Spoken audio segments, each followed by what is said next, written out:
আল্লাহ রাব্বুল আলামিন বলেন, এই দুনিয়া একটা কাফের ছিল যার নাম ফেরাউন, যিনি বলেছেন আনা রাব্বুকুমুল আলা, আমি খোদা, আমি রব। এই ফেরাউনের একটা স্ত্রী ছিল যার নাম আসিয়া। ফেরাউন ঈমান আনার কারণে, ঈমান গ্রহণ করার কারণে অত্যাচার করত, ফেরাউন জুলুম করত আসিয়ার প্রতি। একদিন হাতে মারছে পেরাক, পায়ে মারছে পেরাক, টান টান টান টান করে শোয়া রাখছে হযরতে আসিয়া। এবার আল্লাহর কাছে দরখাস্ত করে, রব্বি বিনিলি, ইয ক্বালাত রব্বি বিনিলি ইনদাকা বাইতান ফিল জান্নাহ ওয়া নাজ্জিনি মিন ফিরআউনা ওয়া আমালিহি ওয়া নাজ্জিনি মিনাল কওমিয যালিমিন। আয় আমার আল্লাহ, এই ফেরাউনের মতো জালেমের হাত থেকে বাঁচাও। দোয়া করে কার কাছে? আজকে ইসরায়েল ফিলিস্তিনের মুসলমানকে মারে, আমরা দোয়া করবো আমা লাকুম লা তুকাতিলুনা ফি সাবিলিল্লাহ। আল্লাহ, যারা তোমার রাস্তায় যারা শহীদ হচ্ছে, জীবন দিচ্ছে, আল্লাহ তাদেরকে তুমি সাহায্য করো। যেরকম সুবহানাল্লাহ। ফের আসিয়া দোয়া করে, রব্বি ইবনিলি ইনদাকা বাইতান ফিল জান্নাহ। আল্লাহ, এই জুলুমকারী জালেম ফেরাউনের হাত থেকে আমাকে রক্ষা করো, বাঁচাও। আর আসিয়া দোয়া করে, রব্বি ইবনিলি ইনদাকা বাইতান ফিল জান্নাহ। আল্লাহ, তুমি জান্নাতে আমার জন্য একটা ঘর বানায়া দাও। কোথায় ঘর বানাবে? জোরে কোন কোথায়? আরো জোরে। কোথায় ঘর বানাবে? জান্নাতে। জান্নাতে এত কষ্টের পর আসিয়া দোয়া করে, রব্বি ইবনিলি ইনদাকা বাইতান ফিল জান্নাহ। আল্লাহ, জান্নাতে একটা ঘর বানাও, বাড়ি বানাও। আমাদের তেমন ঘটনা হয় না, হাতেও প্যারাক মারে না, পায়েও প্যারাক মারে না। শুধুমাত্র ধর্মের কথা বললে, ইসলামী আন্দোলনের কথা যারা বলে, তাদের বিরুদ্ধে মিথ্যা মামলা হয়, জুলুম করে। কথা কন, সবার বিরুদ্ধে কিন্তু হয় না। লম্বা কথা বলার সময় আমার হাতে নাই বন্ধুরে, অল্প সময় বিদায় নিয়ে চলে যাব। এ মুসলমান, ওই কবরে আল্লাহর কাছে দাঁড়াতে হবে। কি নিয়ে দাঁড়াবো? যদি অন্তত এই কোরআনের একটু খেদমত করি, কোরআন যদি একটু আমাদের পক্ষে কথা বলে। আল্লাহ, তোমার কথা বলতে গিয়ে, তোমার পথে চলতে গিয়ে যারা জীবন দিয়েছে, রক্ত দিয়েছে, আল্লাহ গো, তোমার কোরআন যারা পড়েছে, ওই মাদ্রাসাত তালিবে ইলমকে আমরা সহযোগিতা করেছি, মাদ্রাসাটা সুন্দর করে সাজায়া দিয়েছি। আল্লাহ, নিয়ত ছিল, আশা ছিল, শুধুমাত্র তোমার কোরআনের খেদমত করে একটু জান্নাতে যেতে চাই। আমার ভাইরা রে, এ মুসলমান, এই কোরআনের পক্ষে আমরা থাকতে রাজি আছি, কোরআনের খেদমত করতে রাজি আছি। আল্লাহর বান্দারা, হাজার হাজার মানুষ আপনারা, একটা মানুষ আমি চাই এই ময়দানে, জনম দরদি মা নাই, ওই মায়ের নামে মা একটা জিনিস চিন্তা করেন। মা দুঃখিনী, 10 মাস পেটে রাখছে, মার দুধ 2.5 বছর খেয়েছেন, মার কোলে কতবার পেশাব পায়খানা করেছেন। মার মতো বড় নিয়ামত যার এই দুনিয়ার জগতে নেই। ইয়া আইয়ুহাল্লাযীনা আমানু হাল আদুল্লুকুম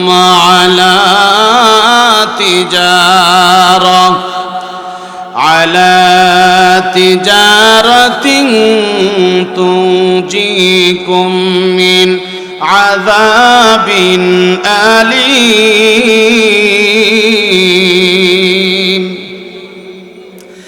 তুমিনুনা বিল্লাহি ওয়া রাসূলিহি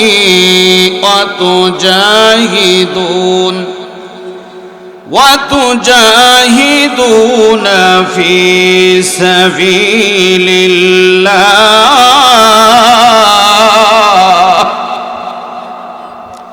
আল্লাহু আকবার বললে সওয়াব হয় না গুনাহ হয়? জোরে বলুন, সওয়াব হয় না গুনাহ হয়? রাসূল বলছেন, যে ব্যক্তি আল্লাহু আকবার জোরে বলবে, আল্লাহ নগদ 3টা পুরস্কার দিবেন। জোরে বলুন তো কয়টা? 1 নাম্বার পুরস্কার হলো জীবনের গুনাহ খাতা মাফ করে দিবেন। 2 নাম্বার পুরস্কার হলো ইমানি শক্তি বৃদ্ধি করে দিবেন। 3 নাম্বার পুরস্কার হলো আল্লাহ জান্নাতে একটা সিট নাম্বার বরাদ্দ করে দিবেন। তাহলে আল্লাহু আকবার বললে লাভ না লস? ফ্যানের বাতাস একটুকু লাগছে না, মনে করলাম ফ্যানটা উপরে দিতে।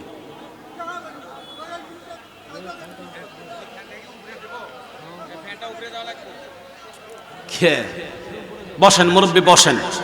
তাহলে আল্লাহু আকবার জোরে বলবেন না আস্তে বলবেন? জোরে না আস্তে? তাহলে জোরে বলুন তো আল্লাহু আকবার। একেবারে সোলো পজিশনে সবচেয়ে কম ভলিউম দেন। হ্যাঁ ঠিক আছে। تؤمنون بالله ورسوله وتجاهدون في سبيل الله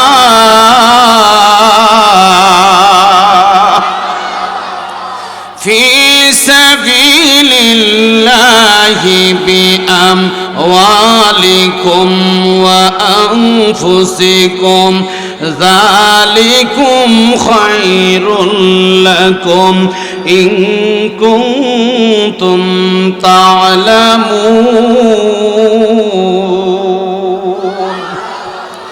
صدقت يا ربنا.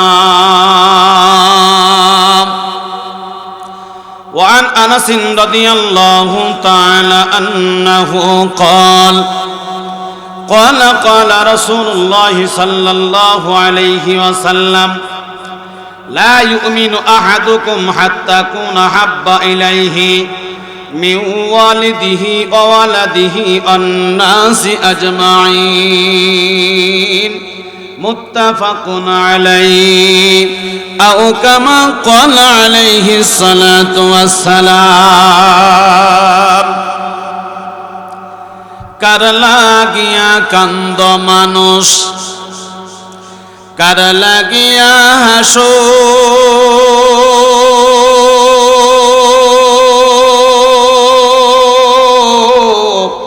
যে তোমারে করল সৃজন তারে ভুলে আস। এই পৃথিবীর মালিক যিনি,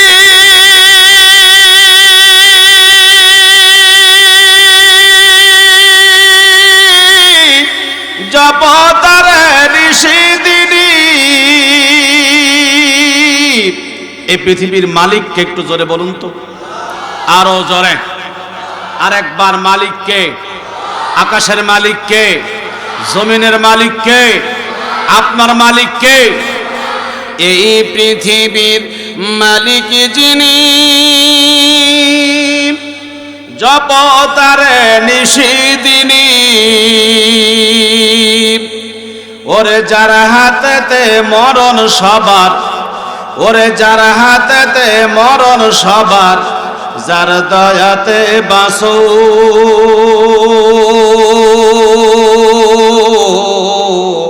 যে তোমারে করল সৃজন তারেই ভুলে আস। মহব্বতন জিকির করেন লা ইলাহা ইল্লাল্লাহ। জোরে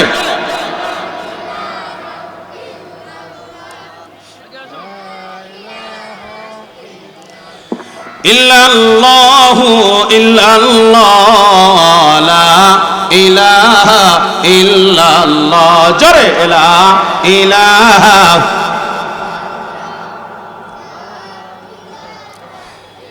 এই মিডিয়ার ভাইয়েরা চুপচাপ কাজ করতে হবে, নইলে বন্ধ করে রাখেন, ডিস্টার্ব করা যাবে না। হ্যাঁ, জবান খুলে জিকির করুন লা ইলাহা, আরো জোরে লা ইলাহা।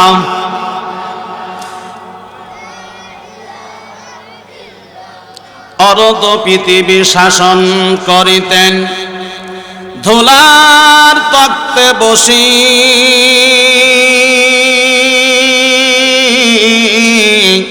খেজুর পাতার প্রাসাদ তাহার বারবার গেছে খসি। অরদ পৃথিবী শাসন করিতেন তালি দেওয়া জামা গায়ে,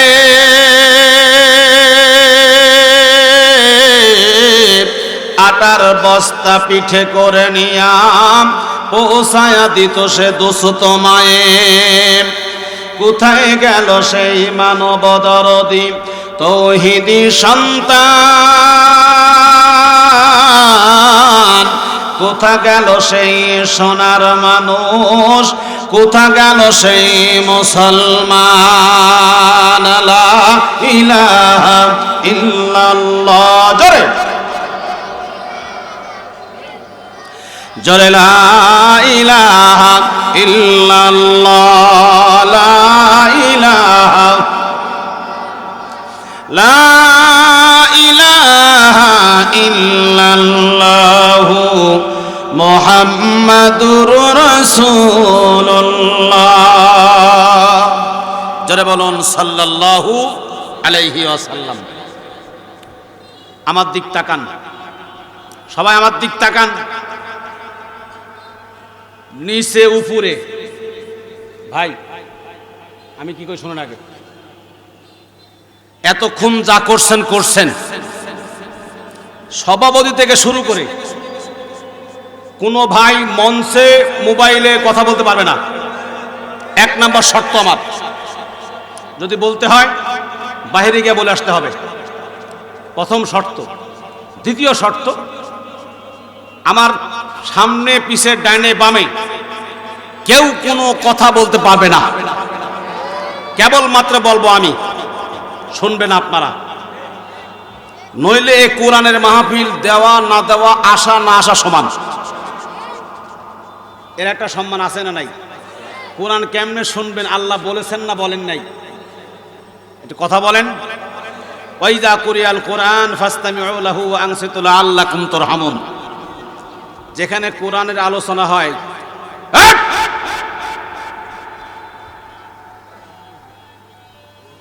কি বলি শোনো না, যেখানে কোরআনের আলোচনা হয় চুপচাপ শুনতে বলেছেন কে? এই আয়াত কি আপনাদের গোবিন্দগঞ্জের কোরআন শরীফে আছে? হ্যাঁ, যদি থেকে থাকে, যদি আপনি চুপচাপ না থাকেন তাহলে ওই আমলের মধ্যে আপনি পড়ে যাবেন। অকাল আল্লাযিনা কাফারু লা তাসমাউ লিহাযাল কোরআন। এই আয়াত কি আপনাদের গোবিন্দগঞ্জের কোরআন শরীফে আছে? আবু জেহেল বললেন, মোহাম্মদ যেখানে কোরআন শরীফ আলোচনা করে, কোরআন শরীফ তেলাওয়াত করে, সেখানে কি করো? হট্টগোল করো, গোলমাল করো, কথাবার্তা বলো। তাহলে এই আমলের আওতায় পড়ে যাবেন আপনি। ঠিক আছে না কথা? এজন্য কোরআনের মাহফিল বরকতপূর্ণ মাহফিল। এত বড় বরকতপূর্ণ মাহফিল আল্লাহর জমিনে আকাশের নিচার একটিও নাই। এজন্য একে সম্মান যদি দেন কপাল খুলবে, সম্মান দিবেন না কপাল পুড়ে যাবে। অনেকেরই পুড়েছে। প্রিয় ভাইরা, বাংলাদেশের ঐতিহ্যবাহী গাইবান্ধা জেলার গোবিন্দগঞ্জ থানা অবস্থিত রাখাল বুরুজ পীরপল ফারাজউদ্দিন এতিমখানা ও আল কোরআন হাফিজিয়া মাদ্রাসা কর্তৃক আয়োজিত 2 দিন ব্যাপী ঐতিহাসিক তাফসীরুল কোরআন মাহফিলের সম্মানিত সভাপতি জনাব মোহাম্মদ আব্দুল গনি সরকার, আজকের মাহফিলের প্রধান অতিথি জনাব জননেতা আব্দুল লতিফ প্রধান উপজেলা চেয়ারম্যান সহ সমস্ত অতিথি মহোদয়গণ, হযরত উলামায়ে কেরাম। আজকের মাহফিলের প্রধান বক্তা, প্রধান আকর্ষণ উত্তরবঙ্গের মাটি ও মানুষের প্রিয় বক্তা হযরত মাওলানা বজলুর রশিদ মিয়া সহ সমস্ত উলামায়ে কেরাম উপস্থিত। দিনদার পরহেজগার আল্লাহওয়ালা মুসলমান ভাইরা, ইসলামী আন্দোলনের অন্যতম সিফা সালার আমার কলিজার টুকরা যুবকেরা, পর্দার আড়ালে অবস্থানরত সর্বগুণে গুণান্বিত আমার মা ও বোনেরা, সকলকে জানাই আন্তরিক সালাম ও শুভেচ্ছা যে আল্লাহ তাআলা আমাদেরকে এই বরকতপূর্ণ পুত পবিত্র কোরআনুল হাকিমের মাহফিলে আসার বসার তৌফিক দিয়েছেন। এজন্য আপনারা খুশি না বেজার? তাহলে কালিমাত শুকর আদায় করছি, সকলে পড়ছি আলহামদুলিল্লাহ। আরেকটু জোরে সরে জবান খুলে মহাব্বতে বলি আলহামদুলিল্লাহ। আমার প্রিয় ভাইরা, লক্ষ কোটি দরুদ ও সালাম পড়ছি সেই মহান নেতার প্রতি, সরকারে কায়নাত দুলালে আমেনা সিরাজাম মুনিরা বাশিরা ও নাজিরা রাহমাতাল লিল আলামিন, যিনি আজ মদিনার মাটির নিচে শুয়ে ইয়া রাব্বি হাব্বি উম্মতি বলে কাঁদছেন। জোরে বলুন সুবহানাল্লাহ। সেই রাসূলকে জানাই হৃদয়ে নিংড় ভালোবাসা নিয়ে দরুদ ও সালাম, সকলে মহব্বতে বলুন সাল্লাল্লাহু আলাইহি ওয়াসাল্লাম। প্রিয় গোবিন্দগঞ্জবাসী, আপনারা সকলেই কেমন আছেন? আমি আপনাদের সকলের সার্বিক এবং কল্যাণ মঙ্গল কামনা করি। আল্লাহ যেন আপনাদের সকলকে সুখী সমৃদ্ধি জীবন দান করেন। সকলেই বলুন আমিন। আপনাদের এই পবিত্র জবান থেকে দোয়া করবেন, মুক্তাসার সময়ের মধ্যে হলেও যেন মহাগ্রন্থ আল কোরআন, নবী আলাইহিস সালামের অসংখ্য হাদিস থেকে দুটি কথা আমি শোনাইতে পারি। এ তৌফিক আমার স্রষ্টা, আমার আইনদাতা, বিধানদাতা আল্লাহ পাক যেন আমাকে দান করেন। সকলেই বলুন আমিন। আরেকবার বলুন আমিন, মহব্বতে বলুন আল্লাহুম্মা আমিন। আমার প্রিয় ভাইরা, সময় খুব লম্বা আমার হাতে নাই, এরপরও কিছু সময় কেটে গেল। ভূমিকা ছাড়া সরাসরি কিছু কথা আমি আপনাদের কাছে বলতে চাই, যে কথাগুলি আমাদের জীবনে দরকার। তবে আমি একটা কথা আগে পরিষ্কার করে নেই, আমি কোনো দলের বক্তা না, আপনারাও কোনো দলের শ্রোতা না। এটা কোনো দলীয় সম্মিলন নয়, এটা হলো আমি একজন আলেমে দিন, আপনারা আসছেন মুসলিম, কোরআনের মাহফিলে কোরআনের কথা শুনতে। কথা বলুন, কথা বলুন। কোরআনে যা আছে তা যদি আমরা বলি সেক্ষেত্রে কারো সমস্যা হওয়ার কথা নয়। তবে কারো পক্ষে বিপক্ষে চামচাগিরি করার অভ্যাস আমার নাই। টাটকা কথা বলে দেব যেগুলো কোরআনে আছে, কার পক্ষে যাবে কার বিপক্ষে যাবে এটা দেখার সময় নেই। দেখবেন মহান আল্লাহ। কে দেখবেন, কে দেখবেন, জোরে বলেন কে দেখবেন। আমরা আসছি কোন জায়গায় থেকে? কোথায় থেকে আসছি? কি বাইরে থেকে মুখস্থ করে আসতে হবে না? কোন জায়গা থেকে আসছেন মনে নাই? কোথায় থেকে আসছেন? হ্যাঁ, রুহুর জগৎ থেকে। রুহুর জগৎ আল্লাহ বলেছেন আলাস্তু বিরাব্বিকুম, আমি কি তোমাদের প্রভু নই? সেদিন আমরা সবাই এক বাক্যে একসাথে এক ঘোষণা করেছিলাম, কলু বালা, অবশ্যই আপনি আমাদের প্রভু, এর মধ্যে কোনো সন্দেহ নাই। ওয়াদা দিয়ে আসছে আল্লাহর কাছে। দুনিয়াতে এসে কি আমরা প্রভুকে প্রভু বলে মানতেছি, রব বলে মানতেছি? শুধু কি নামাজ পড়ার নামই কি রবকে মানা? শুধু কি কোরআন পড়ার নাম কি রবকে মানা? শুধু কি জাকাত দেওয়ার নাম কি রবকে মানা? শুধু কি দান করার নামই রবকে মানা? শুধু এর মধ্যে রব সীমাবদ্ধতা নাই। রবকে মানার অর্থ হচ্ছে আতিউল্লাহ ওয়া আতিউর রাসূল, আল্লাহর আনুগত্য করো, নবীর আদর্শকে মানো। নবীর জীবন, পারিবারিক জীবন, সামাজিক জীবন, রাষ্ট্রীয় জীবন, যা কিছু নবীর জীবনে ছিল সব কিছু মেনে নিয়ে জীবনে বাস্তবায়ন করার নাম হচ্ছে একজন মুসলমান। এখন মাথায় টুপি দিব ঠিক, মুখে দাড়ি রাখবো ঠিক, জুব্বা গায়ে দিব ঠিক, এগুলা মুসলিমের পরিচয়। কিন্তু মুসলমানের পরিচয় নিয়ে ইমান যেন কখন চলে যায়। এই যে আজকে আসতেছিলাম, সারা রাস্তায় দেখলাম শারদীয় দুর্গা পূজার শুভেচ্ছা। ঠিক আছে না? ঠিক আছে না? সামনে দুর্গা পূজা, হিন্দুরা হিন্দুদের উৎসব পালন করবে, এটা আমাদের কোনো বাধা দেওয়ার এখতিয়ার নেই। বরং সরকার, প্রশাসন, চেয়ারম্যান, মেম্বার এরা তাদের পূজায় যেন সঠিকভাবে পালন করতে পারে, এজন্য যেন কোনো বিঘ্ন না ঘটে, এজন্য দায়িত্ব পালন করতে হবে। তারা যেন নির্বিঘ্নে তাদের উপাসনালয়ে যেতে পারে, পূজা করতে পারে, তাদের অধিকার। কিন্তু একজন মুসলমান টুপি মাথা দিয়ে শারদীয় শুভেচ্ছা দিবে, বলবে ধর্ম যার যার উৎসব সবার, এই কথা মুসলমান হলে মেনে নিতে পারে না, পারে না, পারে না। যার যার ধর্ম উৎসব তার তার ধর্ম, যার যার উৎসব সবার, এই কথা বলে মুসলমানদেরকে ধোঁকা দিয়ে বোকা বানিয়ে পূজা পার্বণে নিয়ে যাওয়া হচ্ছে। আমি বলি এটাই যদি সঠিক হয় তাহলে পুকুর যার যার, মাছ সবার। কথা কোনাকে? হ্যাঁ, বউ যার যার, বলবো নাকি এটা? হ্যাঁ, এখানে নাই পুকুর যার যার, মাছ সবার, এটা বললে হবে না। জমিতে ধান লাগেছেন আপনি, জমি যার যার, ধান সবার। কি কথা কান লাগায় ভাই? কথায় কি হয়? তাহলে ধর্ম যার যার, উৎসব সবার, এরা কোন জ্ঞানে আপনি কোন? আমার ভাইরা রাগ করছেন আপনারা? আমার ভাইরা আগেই বলছে সময় কম, সংক্ষেপে কিছু কথা বলবো। তো যে কথাগুলো আমাদের দরকার, আমার ভাইরা তারা যে খুদার ইবাদত করে, 32টা হাত, 33টা দাঁত। আমি কয়েকদিন আগে আমার নাটোর এক সেলুন, এক হিন্দুর কাছে আমি চুল কাটি, তো বললাম কে দাদা এবার মা কিসে চড়ে আসবিনি? বুঝলেন নাই? মা কিসে চড়ে আসবি?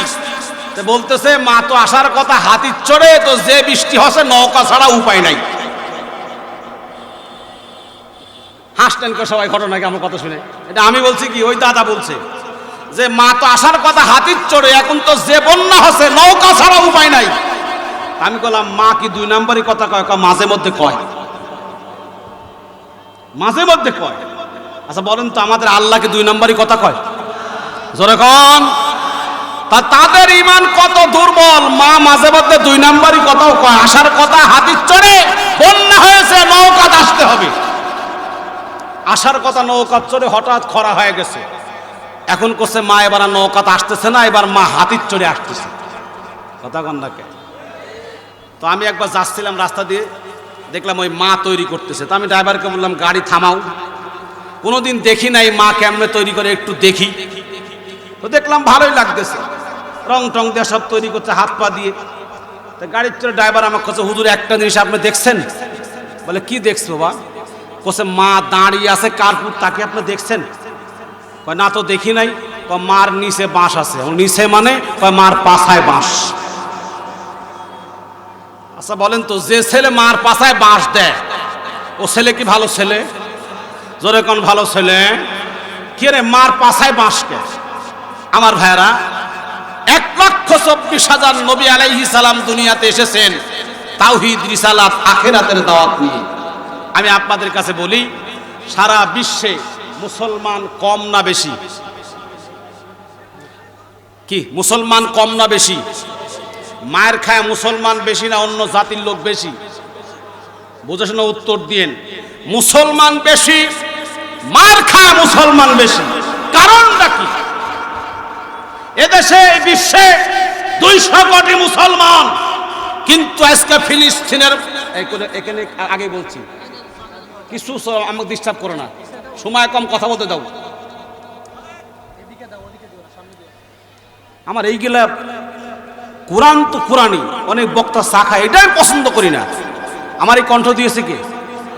জনগণ কে দিয়েছে? কোরআন বলি কার? আমাকে চা গরম পানি খাওয়া লাগবে কে? আল্লাহ যদি চায় চলবে, না চললে নাই। কি বলেন? আল্লাহর দেওয়া সম্পদ কোথায় আছে? ওয়াজ করতে করতে খাওয়া যাবি, কোরআন পড়তে পড়তে। আমি খাবো, সবাই তাকায় থাকবে না। আপনার এটা খাওয়ার আদব হলো? আমি এটাকে আদব মনে করি না। আমি মনে করছি ওই দিন 1 কাপ করে চা খাবো, এদিন কমিটির লোক সবাইকে 1 কাপ করে দিবে, সবাই একসাথে খাবো। সুতরাং আমার কথা বলতে দেন, অল্প সময় ডিস্টার্ব করেন না। তাহলে মুসলমান বিশ্বে বেশি, মুসলমান মার খায়ও বেশি, ঠিক না? কারণ মুসলমানের জায়গায় নেই। আজকে লক্ষ্য করছেন ফিলিস্তিনের মুসলমানদেরকে ইসরায়েলেরা, হামাসরা গুলি করে, বম্বিং করে মারতেছে, অথচ বিশ্বের অনেক মুসলমান দেশি চুপচাপ আছে, কথা বলতেছে না। কথা কোন ঠিক কিনা ভাই? আবার কেউ বলতেছে বাংলাদেশের, আরে ফিলিস্তিনের ব্যাপার স্যাপার, তোর বাংলাদেশে মিছিল করে কে, বাংলাদেশে বিক্ষোভ করে কে? আমি বলি, এই হাত আঙ্গুল কাটলে সমস্ত আঙ্গুলে ব্যথা লাগে, কি বলেন ঠিক কিনা? শরীরে এক জায়গা কাটলে ব্যথা লাগে। মুসলমান আমার ভাই, বিশ্বের যেখানে মুসলমান মার খাবে, আমার কলিজা আঘাত লাগতে হবে। যার কলিজা আঘাত লাগবে না, সে ঈমান নয়। যে ঈমান প্রয়োজনে জ্বলে উঠে না, যে ঈমান প্রয়োজনে কথা বলে না, সে ঈমান প্রকৃত ঈমানদার হতে পারে না। আমার কথা না, মহান আল্লাহ বলছেন, ইন্নামাল মুমিনুনা আল্লাযীনা ইযা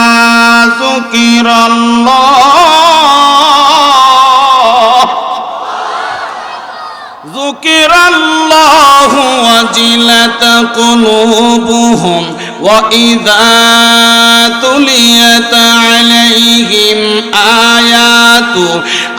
আয়াতুহু যাদাতুহুম ঈমানা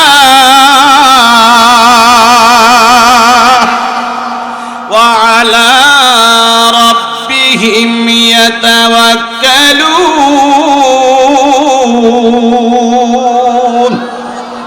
আল্লাহ বলেন, মুমিন যারা কোরআন শুনবে তারা, মুমিন যারা কোরআন শুনলে দিলটা নরম হবে, তাদের বিগলিত হবে, এবং কোরআন শুনলে মুসলমানের মুমিনের ঈমানটা আস্তে করে বেড়ে যাবে। জোরে বলুন সুবহানাল্লাহ। ঈমান শুধু বাড়বে তা না, বিপদে আপদে মুসিবতে ধৈর্য ধরবে কেবলমাত্র একমাত্র মহান আল্লাহর উপরে। কার উপরে? জোরে বলেন না, কার উপরে? বিপদ দেখলে পলাবেন না ধৈর্য ধরবেন? জোরে বলেন। আজকে ফিলিস্তিন মুসলমান মার খায়, আপনার মনের প্রতিক্রিয়া কি? আপনার কি এ দাবি হয় না বাংলাদেশ সরকার বাহাদুরের কাছে দাবি জানাই, বাংলাদেশের সেনাবাহিনী ফিলিস্তিনের মুসলমানের পক্ষে যুদ্ধ করতে যাওয়া দরকার? কথা বলুন ঠিক কিনা? এটা আমাদের প্রাণের দাবি মুসলমান হিসাবে। যদি এতটুকু দাবি না করতে পারি, কিসের মুসলমান আমি? লক্ষ্য করুন,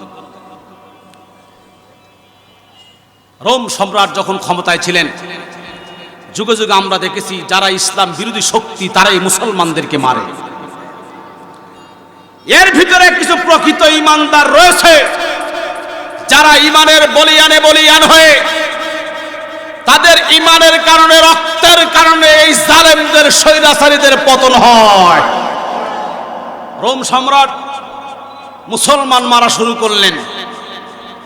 একই বাপের 3টা সন্তান, একই মায়ের 3টা সন্তান। মা বললেন, বেটা মুসলমান মেরে শেষ করে দিচ্ছে, তোমরা কি কিছু করবে না? সন্তান বলে, মা তুমি দোয়া করে দাও, আমরা 3 ভাই মুসলমানের সপক্ষে, ইসলামের পক্ষে যুদ্ধ করব, জিহাদ করব। যদি মরে যাই আমরা হব শহীদ, তুমি হবে শহীদের মা। জোরে বলুন সুবহানাল্লাহ। শহীদি তামান্না যদি অন্তরে থাকে, ঘরের মধ্যে জ্বরে মরলেও শহীদ হয়, হাসপাতালে মরলেও শহীদ হয়। যদি অন্তরে সে তামান্না থাকে যে আমি দিনের জন্য শহীদ হব। 3 ভাই মুসলমানের পক্ষে যুদ্ধ করা শুরু করলেন। এই 3 ভাই যেই যুদ্ধে যায়, সেই যুদ্ধে মুসলমানদের বিজয় হয় আর কাফেরদের পরাজয় হয়। রোম সম্রাট চিন্তা করলেন, সর্বনাশ, সাংঘাতিক ব্যাপার। কারা এই যুদ্ধে শরীক হচ্ছে যে যুদ্ধ করার সাথে সাথেই মুসলমানদের বিজয় হচ্ছে আর কাফেরদের পরাজয় হচ্ছে? গোয়েন্দা বিভাগ লাগাই দিলেন, খোঁজ করো। গোয়েন্দা বিভাগ খোঁজ করে রিপোর্ট দিলেন যে 3টি ভাই রয়েছে যারা মুসলমানদের সপক্ষে যুদ্ধ করার কারণে মুসলমানদের বিজয় লাভ হচ্ছে আর আমাদের পরাজয় হচ্ছে। বন্ধুরে আমার, ভাই আমার, এইবার রোম সম্রাট বললেন 3 ভাইকে গ্রেফতার করো, 3 ভাইকে ধরে আনো। এবার 3 ভাইকে গ্রেফতার করা হলো, ধরে আনা হলো। রোম সম্রাট 3 ভাইকে বলে দেন, শোনো যুবকেরা, তুমি আমার বিপক্ষে কাজ করো, লড়াই করো, সংগ্রাম করো, বিনিময়ে আমার দল পরাজয় হয়। যদি তুমি আজকে ঈমানটা ছেড়ে দাও, কালিমা ছেড়ে দাও, যত টাকা চাও টাকা পাবে, পয়সা চাইলে পয়সা পাবে, যা চাবে তাই পাবে।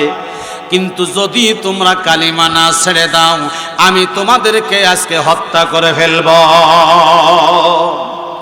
কালিমার মালা আমরা গলায় পরেছি। কি সবাই একটু বলা যাবে না আমার সাথে? বলা যাবে না? জোরে বলেন, কালিমার মালা আমরা, আরো জোরে, কালিমার মালা আমরা। হামলা হবে, মামলা হবে, হামলা হবে, মামলা হবে, জেল হবে, ফাঁস হবে, সবই আমরা মেনে নিয়েছি। কালিমার মালা আমরা গলায় নিয়েছি, এটা আমরা জানি। এক কালিমা যদি পড়ি, আমরা তো কালিমা পড়ি লা ইলাহা ইল্লাল্লাহ, ফকির জায়গা মাদুরা ভিক্ষা দাও। কালিমা কে জন্য আসছে নাকি? ভিক্ষা করতে আসছে? লা, নাই, কিচ্ছু নাই। আইনদাতা নাই, বিধানদাতা নাই, হুকুম নাই, কেউ নাই, একমাত্র আল্লাহ ছাড়া।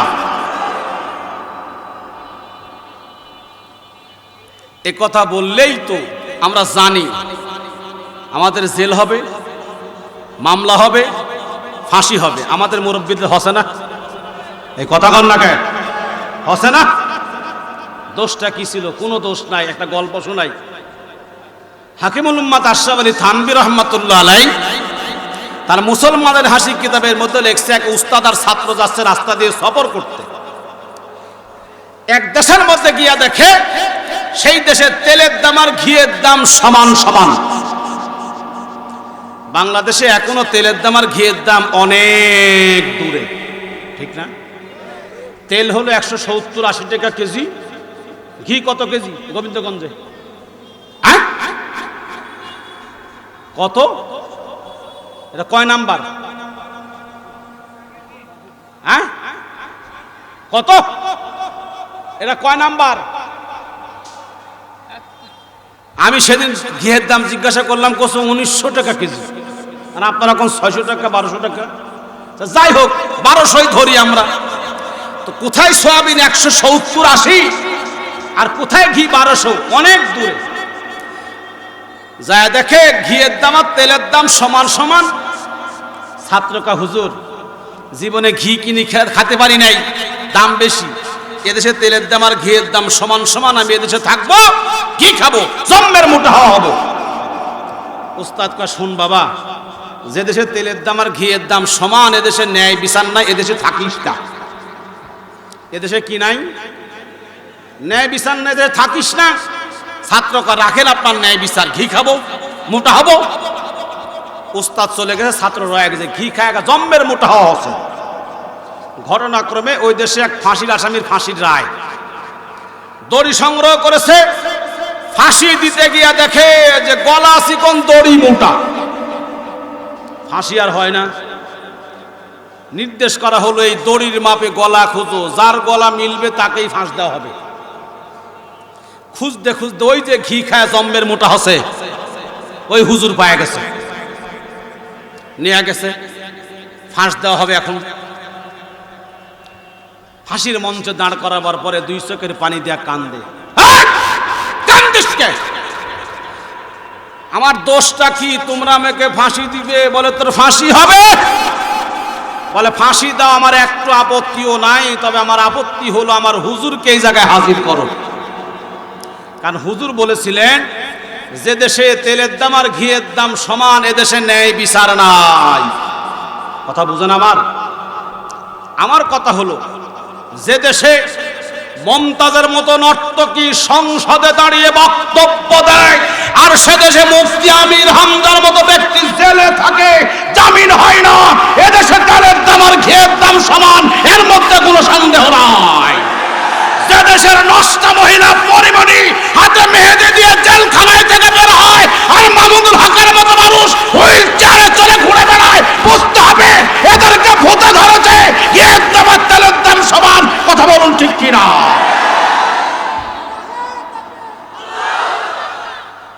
দোষ কি? কোনো দোষ নাই। ওর দোষ ঘি খাওয়া, আর এদের দোষ কুরআন বলা। কথা বলুন ঠিক কিনা? বন্ধুরা আমার, ভাইয়ের আমার, গভীর মনোযোগ লাগান। রোম সম্রাট বললেন, তোমরা যদি কালিমা ছেড়ে দাও বেঁচে যাবে, যদি কালিমা না ছাড়ো তোমাদেরকে মেরে ফেলা হবে। 3 জন যুবক বলে, শোন রোমের কুত্তা, আমরা জানি আমাদের মরা লাগবে, জেল হবে, ফাঁস হবে, কিন্তু মনে রাখ, 1 সেকেন্ডের জন্য তাওহীদের কালিমা ছেড়ে বেঈমান হয়ে মরতে পারবো না।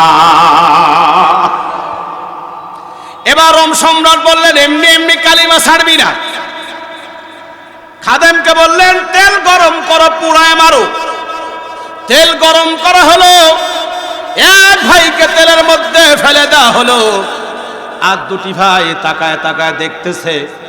এক ভাই যখন তেলের মধ্যে পুড়ে মরে গেল, 2য় নাম্বার ভাইকে বলল, শোন শোন শোন, কালিমা ছাড়বি নাকি তেলের মধ্যে পুড়ে মারবি? বলে, শোন রোমের কুত্তা, জীবন দিব কিন্তু কালিমা ছাড়ব না। তারও তেলের মধ্যে ছেড়ে দেওয়া হলো। এই যুবক তেলের মধ্যে পড়ে মরে গেল। একজন যুবক দাঁড়িয়ে আছে। এবার ওই রোমের একজন খ্রিস্টান পাদ্রী ছিল, তিনি বললেন, যাব না, এই যুবককে যদি তেলের মধ্যে মেরে ফেলেন কোনো লাভ নাই। এরা তেলকে ভয় করে না, জেলকে ভয় করে না, ফাঁসকে ভয় করে না। এরা জীবন দিবে কিন্তু ঈমান দিতে মুসলমান জানে না। এবার এবার বললেন খ্রিস্টান পাদ্রী সম্রাট, এই যুবককে মেরে ফেলে কোনো লাভ নাই। আবার সম্রাট বলে কি করতে চাও? খ্রিস্টান পাদ্রী বলে শোনো, আমার একটা মেয়ে আছে এত সুন্দর, আমার মনে হয় আমার মেয়ের রূপের আগুনে এই যুবক ধূলিসাৎ হয়ে যাবে, বেঈমান হয়ে যাবে। আমার হাতে ওকে উঠায় দেন, ওকে বেঈমান বানানোর দায়িত্ব আমার। রোম সম্রাট বললেন শোনো, যদি ঈমান ছাড়াইতে পারো পুরস্কার পাবে, আর যদি ঈমান ছাড়াইতে না পারো ফাঁসির কাস্টে তোমাকে লটকানো হবে। খ্রিস্টান পাদ্রী বলে টেনশন করার দরকার নাই, দায়িত্ব আমার। বাড়িতে নিয়ে গেল নবীর সাহাবী নাম হলো হুযায়ফা।